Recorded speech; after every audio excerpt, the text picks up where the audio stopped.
We have another player profile with James Houston, a crossover with Locked On NFL to discuss the top prospects in the draft. And what do top 30 visits even mean, if anything? Oh, yeah, it's Locked On HBCU. Play my music. You are Locked On HBCU, your daily podcast covering HBCU sports. Part of the Locked On Podcast Network, your team every day.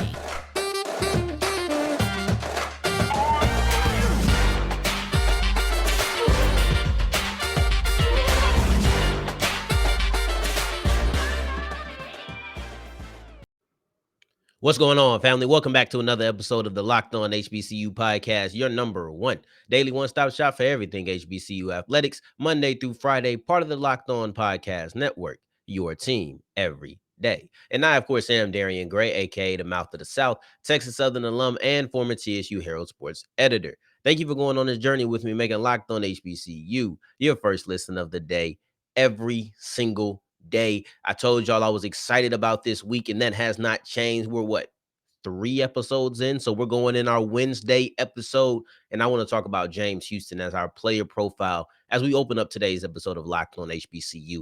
And James Houston's nickname is the problem. In every single week that he goes out there, especially last year, he was showing everybody why he was the problem, because he was the problem for them. He was the problem for the offensive coordinators. He was the problem for the offensive tackles, for the quarterback. He was a problem for everybody on the opposition. He was a problem for the opposing fans. He was the problem. And this is the guy that is absolutely fantastic. And we're going to get into a big time comparison that has been made for him. Well, I don't really care for comparisons. As far as giving them, I like to hear them, but I hate to give them. And then also we're going to talk about why versatility is key for his positioning in the draft, and why I think it's something that is going to be big for him as far as how scouts view him and everything else. Now, when you look at him, I want to say just how good he is. Isaiah Land is my personal pick as far as leading all the disruption stats. But I'm not about to sit here and act like James Houston didn't have a case to be the SWAC Defensive Player of the Year. Matter of fact, there are people who will sit up here and swear to you that he should have been the Defensive Player of the Year. And no, I don't simply mean Jackson State fans, because that's the team he plays for. HBCU Game Day labeled him their Defensive Player of the Year on an article of theirs at the end of last season. So this is the guy who had an absolutely phenomenal season, and he had a play. Let's put it like this. He had a Defensive Player of the Year caliber season. I think that's something that we can all agree on. I know a lot of times we get into semantics and it's like, no, Land did this and Houston did that. And no, Houston had a Defensive Player of the Year caliber season. And I think that's something that shouldn't be denied, and something that just shouldn't be taken off of, or excuse me, it shouldn't be, understated. Now, I thought that Coach Prime gave a really good comparison for him in the sense of Micah Parsons. Now, the reasons I don't like giving comparisons, I love to hear them because I like to understand just, oh, this is the type of player that he is. But I think a lot of times when it comes to comparisons, and this isn't you, I'm not saying this is you. However, I know there's other people who will, oh, he's not that player. It's not that he's that player. Nobody's saying he's Micah Parsons. Saying somebody is like Micah Parsons is high praise, though. It is. After the season that he had, even as a rookie, it's one of those things where, man, you're talking about one of the better defensive players in the league and one of the bright spots going forward. It seems like he's going to be a defensive star going forward and everything. I've seen him at the Dallas Stars game. I think it was the Stars game. No, actually, I think it was a Penguins game. I think he went back to Pennsylvania, if I'm not mistaken. I don't know. It was either the Stars or the Pittsburgh Penguins. It was one of the two, but I'm leaning towards Penguins right now. And he dropped the puck. This guy is a star, so for you to compare James Houston to him stylistically, it's good, and especially because he's a unique player. He's a guy who can really show out at two different positions, which is what Deion Sanders means when he compares James Houston to Micah Parsons. He's talking about a versatile player who, if you go back and you just look at what the story of James Houston is, he was recruited by University of Florida. And listen, we all know the Tigers are better than Gators anyway, but he didn't get a chance for whatever reason to showcase his best talent. I think I know the reason he wasn't able to do that. However, for whatever reason, things just did not work out for him at Florida. So for his last season, he transferred over to Jackson State. And when he got to Jackson State, he absolutely started to wreak havoc. And it was because, in my opinion, the reason he wasn't able to reach what he did in Jackson State at Florida is because he was recruited to Florida as an off-ball linebacker. And that shows the versatility. That's the comparison. At Florida, he was an off-ball linebacker. At Jackson State, he played with his hands on the defensive line. And that versatility is something that's shown. I think that moving him down the level, as far as from linebacker to defensive line, when it just worked wonders for him. It tapped into all of the potential that may have been left untouched. And now he finally found his niche. He had 24 and a half tackles for a loss, 16 and a half sacks. So he's showing you that he can create pressure and disruption both in the running game and in the passing game. And if you thought that that's all he could do, don't get it wrong. That's his thing. That needs to continue to be his thing. But if you thought that's all he could do, and maybe, oh, well, he wasn't good at off-ball linebacker. That's why he didn't make it at Florida. Well, we saw him in some of these pre-draft bowls, and he looked good. I saw a play where he shot through the offensive line and made a tackle for a loss. So this is a player who has versatility. But rushing the passer should be his niche. That should be what he continues to do. And that's why I think that his real future in the NFL is as a 3-4 outside linebacker. That's where I see him really fitting because, yeah, he did good and whatnot at off-ball linebacker in these pre-draft bowls. But I just saw 24 and a half tackles for a loss and 16 and a half sacks. That's what he needs to do. As a 3-4 outside linebacker, that allows him to rush the passer frequently, pretty much most of the time, and then occasionally drop back, occasionally have to read and react, which he has the athleticism to do. I just don't think that needs to be his thing. We saw what he does best when he's closest to the defensive line or to the offensive line, and he needs to rush the passer.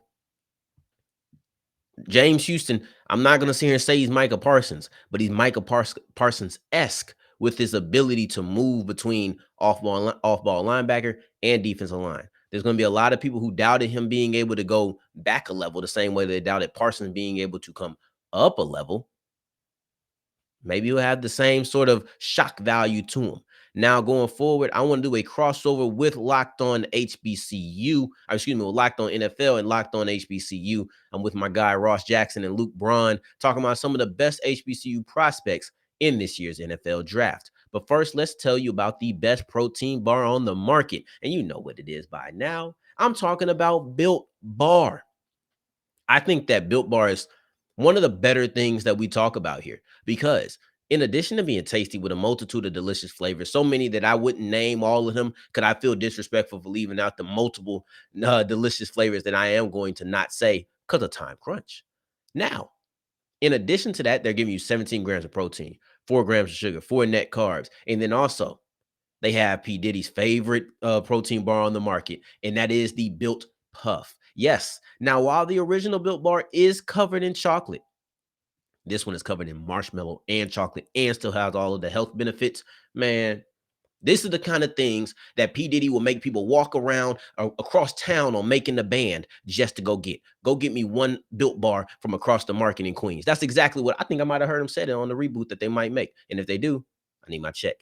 But for you, go to Built.com, use the promo code LOCKS15 and get 15% off your offer. It's an easy decision. All right, so keep on rolling on today's episode of Locked On HBCU. Thank you for making us your first listen of the day every day. And make sure that tomorrow, the first day of coverage, and tomorrow, Friday and Saturday, because they have you covered for all days of the NFL draft, make sure that you're going to the Locked On NFL YouTube page for live coverage of rounds 1 through 7. And speaking of Locked On NFL, I joined this show, and I'm going to play the segment here where we talk about some of the best HBCU prospects going into this year's NFL draft. Like I said, we're going to get to some of those names that you might not know right now, right? Some of these small school guys that you might not know right now, the small school syndrome that kind of takes over the NFL draft every year. Luke, last year, 0 HBCU prospects were drafted in the NFL draft. Really? This year, yes. This year, that is going to change. And help us out with naming some of the players that are going to help lead that change, which should actually be quite a few of the HBCU players, is Locked On HBCU host Deion Gray. Deion, mouth of the South. Thank you for coming on, man. We appreciate you being here. AKA the mouth of the South. And listen, I think that there have been very few HBCU players drafted over the last couple of years.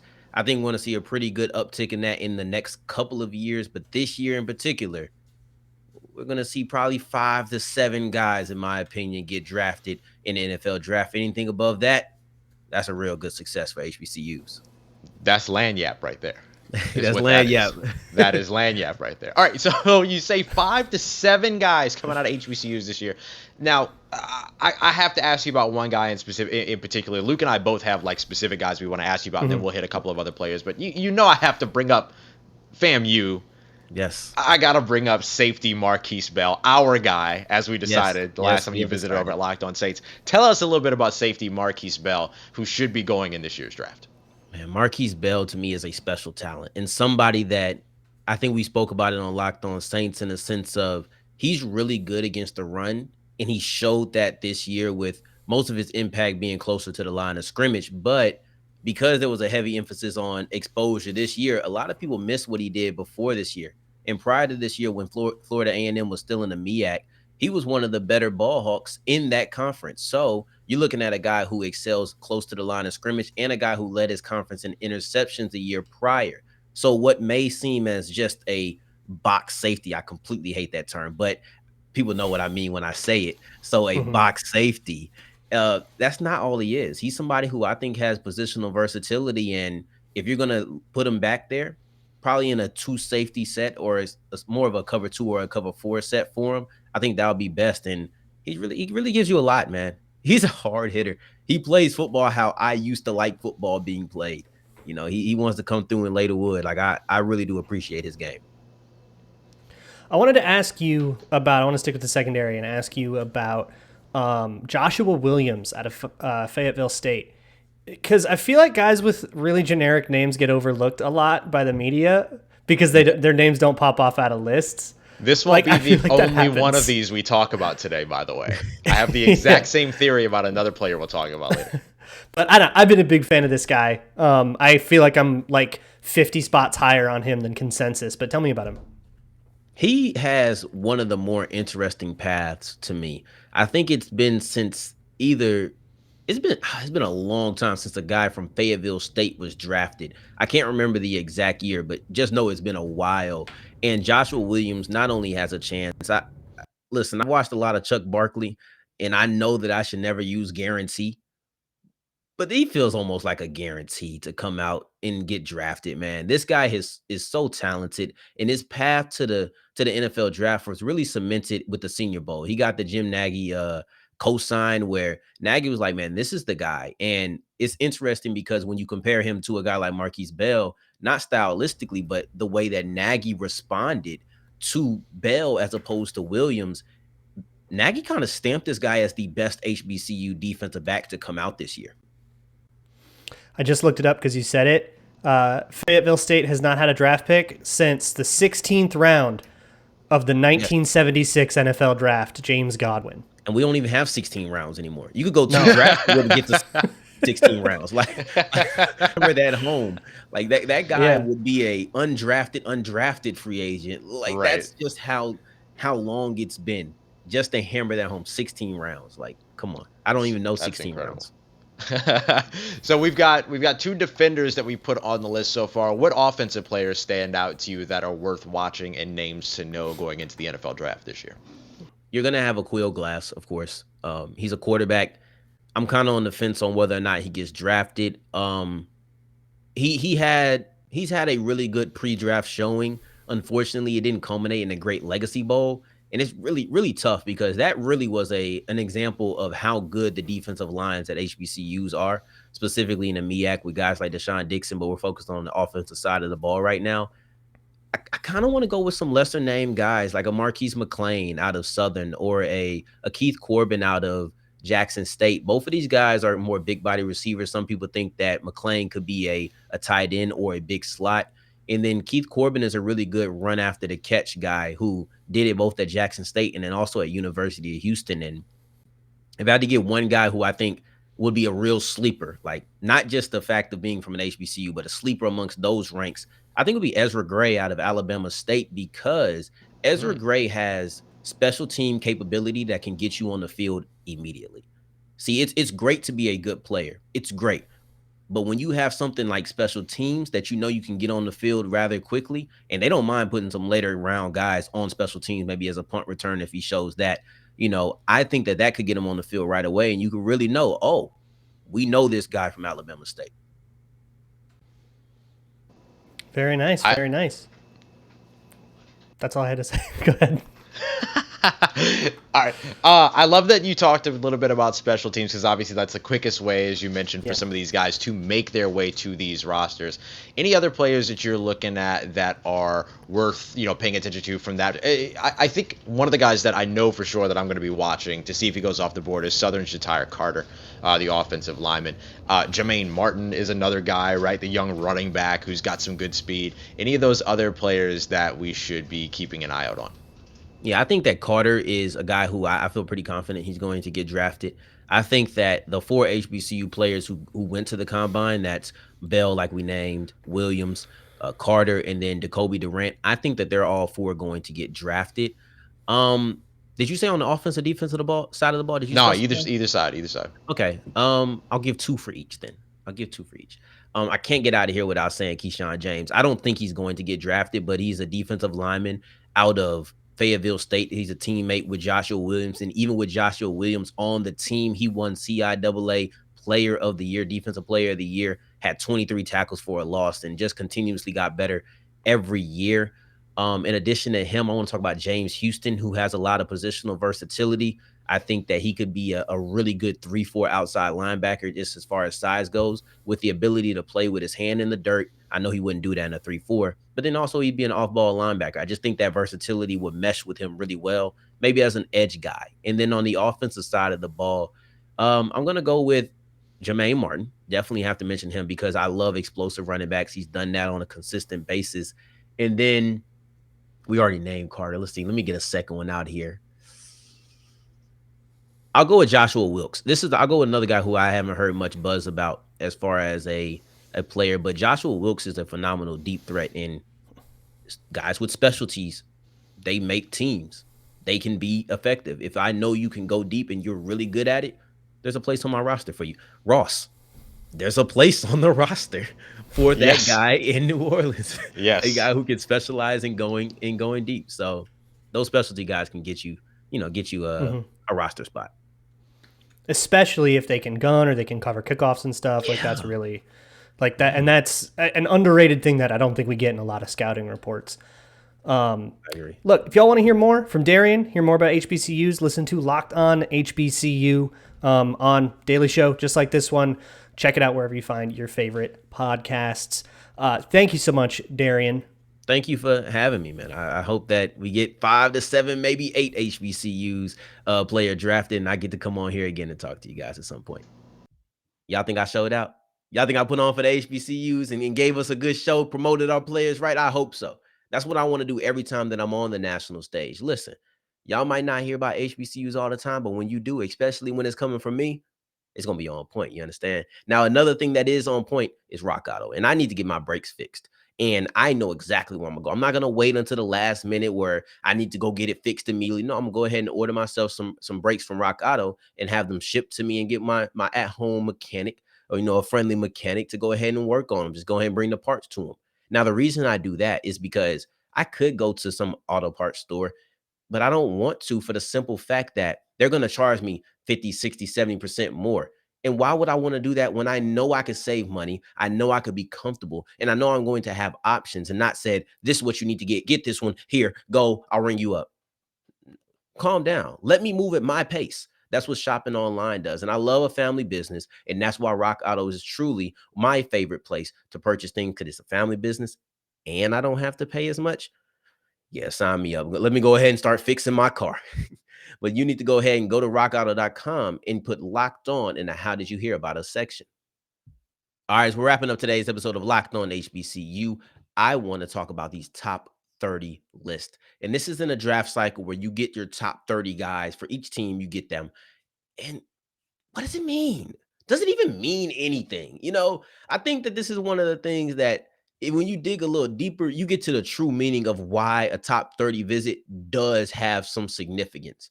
But there's been a multitude of HBCU players who have visited with teams. Some have worked at local pro days. They've had those things, phone calls, interviews, Zoom calls. You've seen that. It's not as if there's not coverage.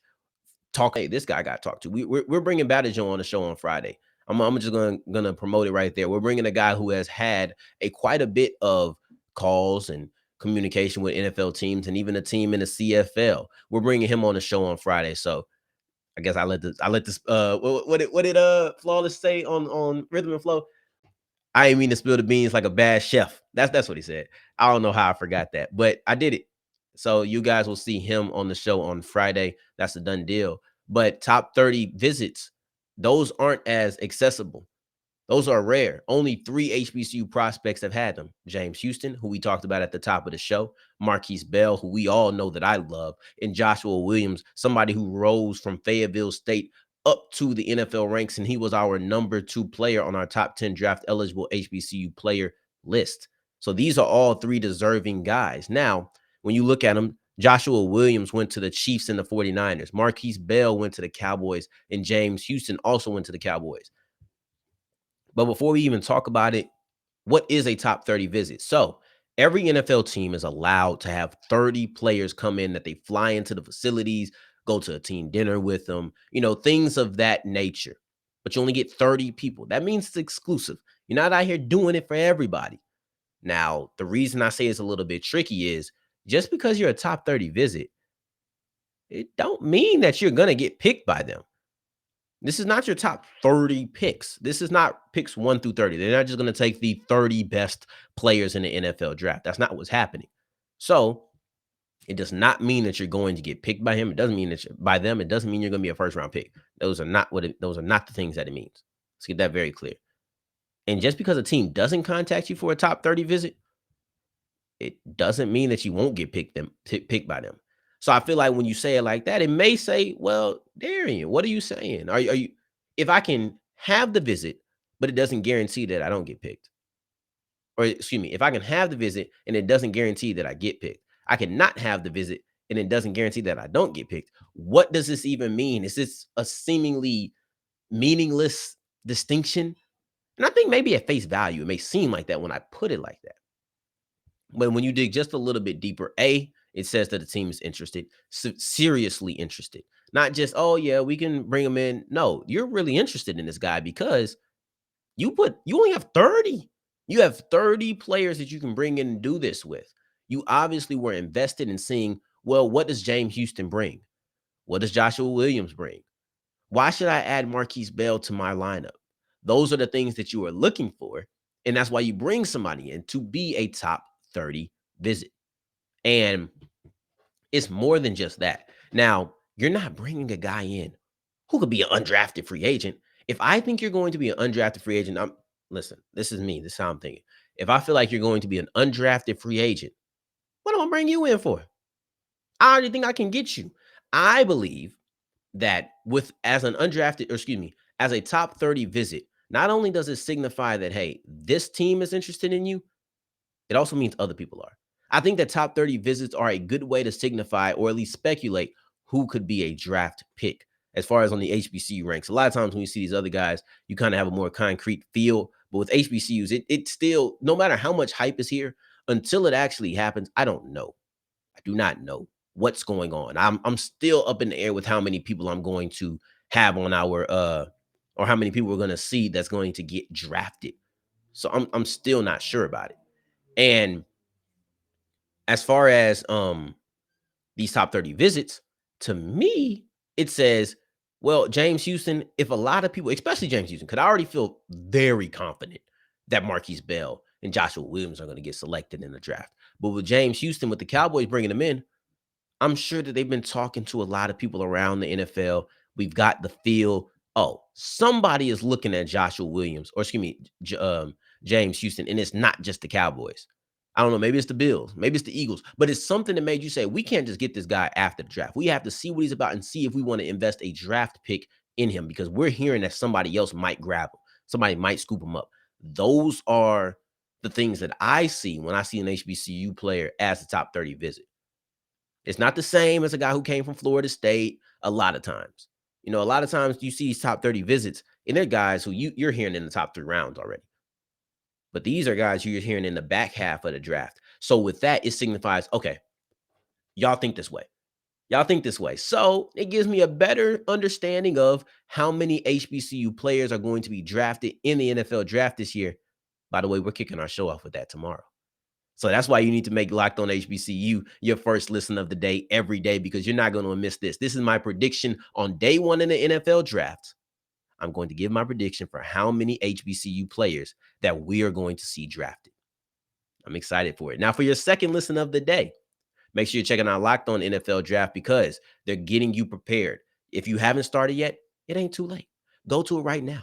Go holler at Eric Crockett, former NFL and AFL cornerback. Go talk to Ryan Tracy. Get all the breakdown as far as what do I need to be looking for when going into the NFL draft, and they'll give you that. And in the meantime, in between time, if you're looking for me, you can find me on Twitter at South Exclusives. Until the next time that we hear each other, family, take care, stay blessed. Peace.